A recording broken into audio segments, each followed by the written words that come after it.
কলির প্রভাব থেকে যদি আপনার সন্তানকে বাঁচাতে চান তাহলে কি করবেন? আপনি আপনার সন্তানকে যে মাধ্যমেই লেখাপড়া করান, কোনো অসুবিধা নেই, কিন্তু তার সাথে সাথে কি হবে? আপনি ভগবান শ্রীকৃষ্ণের মুখনিসৃত শ্রীমদ্ ভগবদ্ গীতা অবশ্যই পড়াবেন। কারণ কি, যদি আপনার সন্তানটাকে ছোটবেলা থেকে গীতার জ্ঞান তার হৃদয়ে একবার প্রবেশ করাতে পারেন, তাহলে তার জীবনটা কিভাবে সে পরিচালিত করবে, সে ডাক্তার, ইঞ্জিনিয়ার, ব্যারিস্টার যাই হোক, তাতে কোনো অসুবিধা নেই, কিন্তু একটা শৃঙ্খলার মধ্যে কলির প্রভাব থেকে বাঁচার জন্য তার জীবনটা পরিচালিত করতে পারবে। তাই ভক্তরা, মাতাজিরা, আমি সবাইকেই বলছি, সমস্ত বিশ্ববাসী সনাতনদের মানুষ, আপনার সন্তানকে মানুষ করতে হলে, ছেলে হোক মেয়ে হোক, আপনি এই পাঠ্যপুস্তক পড়ার সাথে সাথে গীতা পড়ান।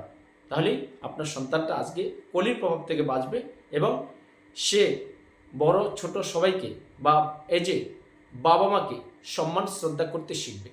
তাই সবাই ভালো থাকুন, সুস্থ থাকুন। হরে কৃষ্ণ।